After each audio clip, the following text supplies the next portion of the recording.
They thought I was just an old woman, tending her roses. They thought my memories, my peace, would quietly surrender to their petty rules. They were wrong. My name is Morwenna. I believed a garden was a conversation. But when they tried to silence mine, I learned a new language, the cold, hard rules. My name is Morwenna, and for 72 years, I've believed that a garden is a conversation. It's a dialogue between you and the earth, a patient negotiation with sun and rain, a silent understanding with the seasons. My garden, a sprawling tapestry of roses, lavender, and stubborn, joyful wildflowers, was a conversation started with my late husband, Arthur. Every stone path, every climbing vine held a memory of his laughter, a whisper of our shared life. It was my sanctuary, but for the past 2 years it had also become a battlefield. My daughter-in-law, Isolde, does not believe in conversations. She believes in regulations. I was on my knees, gently coaxing a stray tendril of my Zephyrine Drauhen rose back towards its trellis when her shadow fell over me. It was a crisp Saturday morning, the kind that smelled of damp earth and new beginnings. Isolde's presence, however, always felt like an ending. She stood at the edge of my pristine lawn, a stark figure in beige linen, holding a single, crisp envelope like a weapon. "Morwenna," she said, her voice as clipped and sterile as a surgeon's scalpel. "There's a matter of compliance." I sighed, the scent of crushed mint from a nearby patch rising around me. I didn't need to ask. I knew. "The climbing rose," she continued, her eyes scanning the fence line with the predatory focus of a hawk. "2 branches. They've breached the property line by approximately 3 inches. That's a clear violation of HOA Bylaw 7, Section C. Encroachment of flora." She extended the envelope. It was an official warning from the Homeowners Association. A warning she had, of course, initiated. My son, Liam, shuffled behind her, his gaze fixed on a particularly interesting dandelion. At 45, he still hadn't learned to meet my eyes in these moments. "Mom," he mumbled, "Isolde is just looking out for the community's standards. Let's just, trim it back." This was the 14th letter. 14 meticulously documented infractions. My bird feeder was deemed an unapproved avian attraction device. My holiday wreath was displayed 24 hours before the sanction start date. My lawn, on one occasion, had apparently been mown in a non-standard diagonal pattern. Each complaint was a paper cut, a small, stinging reminder that in Isolde's world, my life, my memories, my very existence, was simply a list of potential violations waiting to be cited. And my garden, my beautiful, thriving conversation with Arthur, was just noise she was determined to silence. The breaking point, the moment the final, brittle thread of my patience snapped, didn't come with a letter. It came with a smile. It was a Saturday afternoon, a few weeks later, suffocatingly bright. Liam and Isolde had brought the grandchildren over, their laughter a dissonant melody against the growing tension in my chest. We were having iced tea on the patio, the air thick with the scent of honeysuckle and unspoken grievances. Isolde set her glass down with a delicate, deliberate click. "I have some wonderful news," she announced, her smile a perfect, serene arc. It was the same smile she wore when pointing out a violation. "I've been working with the HOA board for months on this. We've finally managed to pass an update to the aesthetic cohesion mandate." She paused for dramatic effect, her gaze sweeping across my yard, cataloging every beloved, imperfect detail. "To enhance property values and maintain a unified community appearance, all non-standardized decorative items will need to be removed from front-facing yards." She let the words hang in the air. "This includes," and I quote, "any articles of a rustic, handmade, aged, or non-commercially produced nature." Her eyes, cold and clear as glass, settled on the heart of my garden. They settled on the birdhouse. It wasn't just any birdhouse. It was made of weathered oak, slightly crooked, with a roofline that sagged just a little to the left. Arthur had built it with his own hands for our 40th wedding anniversary. He'd spent a whole month in his workshop, sanding the wood, carving my initials alongside his inside a small heart on the back. It was more than an object. It was a testament. It was the last piece of him I had that still lived and breathed in the open air, a silent sentinel watching over our shared creation. "I know you're fond of it, Morwenna," Isolde said, her voice dripping with false sympathy. But rules are rules. It's about protecting our investment. A clean, modern look benefits everyone. I turned to Liam, my throat tight, a desperate, silent plea in my eyes. Say something. Please. He looked from his wife's triumphant face to my own. He flinched. He looked away. Mom, he said, his voice barely a whisper. It's just a birdhouse. We can buy you a new one from the approved catalog, a much nicer one. A much nicer one. The words echoed in the sudden, vast emptiness that opened up inside me. It wasn't about the birdhouse. It was about erasure. In Isolde's meticulously curated world, my history, my love, my grief, it was all just clutter. An unsightly, non-compliant blemish on her perfect blueprint. And my own son, my child, was handing her the cloth to wipe it clean. In that moment, the iced tea in my hand felt colder than the Arctic Sea, and I knew the conversation with my garden was about to change. It was no longer about nurturing life. It was about survival. That night, I didn't shed a single tear. Crying felt like a concession, a final surrender to the hollowness they had carved inside me. Instead, I went into Arthur's old study, the room still smelling faintly of sawdust and pipe tobacco. I pulled out the shoebox containing his original sketches for the birdhouse, hasty pencil drawings on graph paper, with his familiar, sprawling handwriting noting the dimensions. I sat with his photograph, a younger Arthur, his eyes crinkling at the corners, and I let the silence of the house hold me. Grief was an old friend, but tonight it was joined by a new companion, a cold, crystalline resolve. The next morning, the sun rose, and I did not go out to the garden to dismantle Arthur's gift. I went to the local stationery shop. I purchased a thick, hardbound ledger, the kind used for serious accounting. On the first crisp, lined page, I wrote in my neatest cursive, Isolde Green, bylaw infraction log asterisk. My approach was no longer that of a gardener. It was that of a botanist studying an invasive species. I became a creature of quiet, relentless observation. From the study window, which offered a perfect, unobstructed view of Isolde and Liam's home, I began my work. I used Arthur's old bird-watching binoculars, a digital camera with a timestamp function, and on one moonless night, a tape measure I stealthily ran along their curb. I downloaded the entire 120-page HOA covenant, a document I had previously ignored as bureaucratic nonsense. Now, I devoured it. I read it like a legal scholar, highlighting, cross-referencing, and making notes in the margins. I learned about the precise acceptable Pantone shade for mailbox posts, the mandated spacing for driveway pavers, and the specific hours during which a recycling bin could be visible from the street. The very rules that had been used to torment me were becoming my arsenal. A week later, I was having tea with my neighbor, Beatrice, a sharp-witted woman in her late 70s who shared my quiet disdain for the HOA's overreach. I mentioned, with calculated casualness, the new birdhouse rule. Beatrice snorted, nearly spilling her Earl Grey. "It's that Isolde, isn't it? Thinks she's the queen of the cul-de-sac. You know," she leaned in conspiratorially, "old Mr. Henderson from House 3 Billion is moving to Florida. His seat on the HOA board is up for election next month. They need one more member." She looked me straight in the eye, a glint of mischief in her own. "Morwenna, why don't you run?" The suggestion landed not like a spark, but like a fully grown seed. It took root instantly in the fertile ground of my newfound determination. Run for the board. The idea was audacious, terrifying, and utterly, undeniably perfect. I would no longer be a subject of the rules. I would become their custodian. My campaign was a quiet rebellion.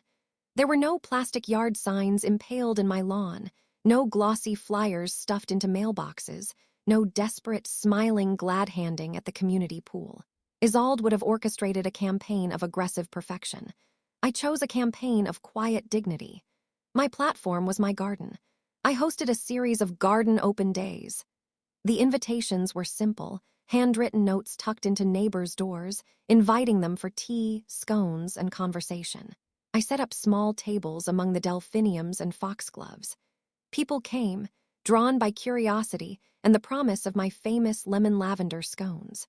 They walked the stone paths, admired Arthur's birdhouse, which I had pointedly left in its place of honor, and they talked. I didn't speak of Isolde. I didn't speak of vendettas or retaliation. I spoke of common sense. I talked about the joy of a uniquely painted front door, the charm of a child's handmade welcome sign, the simple right to plant a patch of unruly but beautiful black-eyed Susans. Our community's rules should be a framework that supports us, I'd say gently, refilling a teacup, not a cage that confines us. They should serve the residents, not the other way around. I proposed the idea of a heritage clause, allowing for beloved, long-standing features to be grandfathered in. I talked about preserving the character and soul of our neighborhood, not just its market value. As a parting gift, I gave each visitor a seedling I had cultivated myself, a robust tomato plant, a fragrant rosemary bush. It was a simple gesture, but a powerful one. I was offering them something that would grow, something of value freely given. Isolde, of course, was contemptuous. During one strained Sunday dinner, she openly mocked my efforts. "A garden party campaign," she'd scoffed, dabbing her lips with a napkin. "How quaint. It's the pet project of a bored old woman with too much time on her hands." Liam, as usual, had stared into his mashed potatoes, a portrait of spineless neutrality. But they misunderstood the quiet currents of discontent running through our neighborhood. They didn't see Mrs. Gable from down the street, who was tired of being fined because her grandkids' sidewalk chalk art was deemed unauthorized graffiti. They didn't hear the grumbling from the Millers, who had received a violation notice for having their garage door open for 20 minutes too long. My quiet, reasonable voice, amplified by the beauty of my garden, was resonating in a way Isolde's shrill, dogmatic pronouncements never could. I wasn't just campaigning for a seat on the board. I was offering my neighbors a breath of fresh air, and they were inhaling deeply. The night of the election results felt charged, the air in the community clubhouse thick with anticipation. The results were read aloud. When my name was announced as the newly elected board member, a wave of applause, genuine and surprisingly loud, filled the room. I caught a glimpse of Isolde's face. Her serene, condescending smile had frozen, then cracked, like a pane of ice struck by a stone. For the first time, I saw a flicker of pure, unadulterated shock in her eyes. It was a small, satisfying victory, but it was merely the prelude. My first board meeting was 2 weeks later. I arrived early, impeccably dressed, and took my seat at the long table. I brought with me a leather portfolio. Tucked inside was my ledger. The meeting droned on with the usual minutiae, budget approvals, landscaping contracts. Then we reached the agenda item I had been waiting for. New business. Member reported bylaw violations. The board chairman, a portly man named George, looked over his glasses. "Does anyone have any new business to bring to the floor?" A profound silence descended. I let it hang in the air for a moment before I spoke, my voice calm and clear. "I do, George." All eyes turned to me. I opened my portfolio and slid the ledger onto the polished table. "I would like to open a formal review of infractions at 714 Chestnut Lane." A few people shifted in their seats. They all knew whose address that was. It was Isolde and Liam's. "Pursuant to my duties as a board member to ensure the fair and consistent application of our bylaws," I began, my voice even and measured, "I have documented a series of violations I feel we must address." I opened the ledger to the first tabbed page. Violation 1. HOA Bylaw 19, Section A, regarding seasonal decorations. All such decorations must be removed within 48 hours of the holiday's conclusion. I have a time-stamped photograph, taken 72 hours and 14 minutes after Valentine's Day, showing a decorative mailbox cover, item number 4 billion in the approved catalog, still on display. I slid the glossy 8x10 photo across the table. The prescribed fine is $25. I flipped the page. Violation 2, Bylaw 4, Section F, Lawn and Turf Maintenance. Maximum permissible grass height is 4 inches. Measurements taken on March 3rd at 8:00 p.m. revealed an average height of 4.25 inches in the front yard, with some patches reaching 4.5 inches. Another photo, this one with a ruler clearly visible in the lush grass. "The fine is $50. I continued, my voice a relentless, quiet metronome of due process. "An unapproved touch-up paint spot on the garage door. its color deviating from the official HOA shade by what my research suggested was a 0.5 variance in luminosity. Fine, $100. A recycling bin left at the curb for 3 hours past the designated retrieval window. Fine, $30. A barely visible crack in a driveway paver exceeding the 1/8-inch tolerance. Fine, $75. Each charge was irrefutable, backed by photographic evidence, precise dates, and the exact bylaw Isolde herself had so often quoted.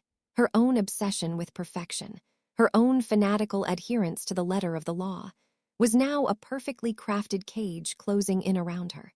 The room was utterly silent, save for the sound of my voice, calmly and methodically dismantling her world, one petty regulation at a time. The official notices began arriving in Isolde's pristine, regulation-approved mailbox. First one, then another, then a steady, relentless stream. The fines, individually small, began to accumulate with the terrifying logic of compound interest. Her initial reaction was, as I had predicted, indignant rage. It culminated on a Tuesday evening. My doorbell rang with a frantic, percussive insistence. I opened it to find Isolde on my doorstep, her face a mask of fury, her usual composure shattered. Liam hovered behind her, wringing his hands, a study in impotent distress. "How dare you?" she hissed, shoving a fistful of violation notices toward my face. "This is a vindictive, petty abuse of power. You're targeting us." I didn't raise my voice. I didn't need to. I simply stepped back and gestured toward my living room. "Please, come in. Let's not air our family business on the porch for the whole neighborhood to see." She stormed in, Liam trailing in her wake. She threw the papers onto my coffee table. "You're doing this to get back at me? For the birdhouse, this is a personal vendetta." I sat down calmly in my armchair, the one Arthur used to favor. I looked at this woman, who had tried to strip mine my life for her own aesthetic satisfaction, and felt nothing but a profound, weary clarity. I pushed the heavy, bound copy of the HOA bylaws across the table toward her. "Isolde," I said, my voice soft but unyielding, "I am not abusing any power. I am simply fulfilling the mandate of the board, a position to which I was elected by this community. I am ensuring that our rules are applied fairly and consistently to every member." I paused, letting the words sink in. "Isn't that the very principle you've championed for the last 2 years?" Liam finally found his voice, a desperate, pleading whine. "Mom, please, stop this. We're family." For the first time, I looked directly at my son, not with anger, but with a deep, sorrowful disappointment. "When you stood in my garden and agreed that a rule was more important than your father's last gift to me, you made a choice about what this family means, Liam. You taught me a lesson. You taught me that my feelings didn't matter, that my boundaries were irrelevant, that my dignity was negotiable." I held his gaze. "I'm no longer negotiating. I am simply using the language you both taught me to understand. The language of rules." The fines climbed past $500, then $1,000, then $1,500. The constant financial drain, and the humiliation of being publicly cited for her own microscopic imperfections, began to take their toll. Her perfect house, once her monument to control, was now the source of her financial ruin. Months passed. The cruel heat of summer softened into the golden melancholy of autumn. I spent my mornings in the garden, a place that was once again my sanctuary, not a battleground. The air was filled with the earthy scent of chrysanthemums and decaying leaves. From the branches of Arthur's birdhouse, a family of sparrows had recently taken flight, leaving behind a small, perfectly woven nest. The house was no longer a symbol of defiance, but simply what it had always been, a home. One afternoon, as I was sipping a glass of lemonade on my porch, I saw Beatrice walking up my path, a knowing smile on her face. She sat down beside me, and we watched the wind send a flurry of red and yellow leaves skittering across the lawn. Her gaze drifted across the street. "Well," she said with a note of finality, "it's official." My eyes followed hers. There, planted firmly in the center of Isolde and Liam's immaculate, regulation height lawn, was a "for sale" sign. The stark red and white of the sign was a jarring intrusion on the carefully curated beige and green landscape. They had finally buckled under the weight of the fines, the endless scrutiny, and the public irony of it all. The financial pressure had exposed the fragile foundations of their perfect life, and it had crumbled. I looked at the sign, at the house that had been the source of so much quiet pain, and I felt nothing. There was no triumphant surge of victory, no savage thrill of revenge. There was only a profound and welcome quiet, a sense of release, as if a great weight I hadn't realized I was carrying had finally been lifted from my shoulders. I hadn't won a war. I had simply reclaimed my peace. I had reclaimed my garden, my memories, and the right to live out my remaining years not as a line item in someone else's ledger, but as the author of my own story. The sparrows were gone, but the birdhouse remained, waiting for new life. And so was I.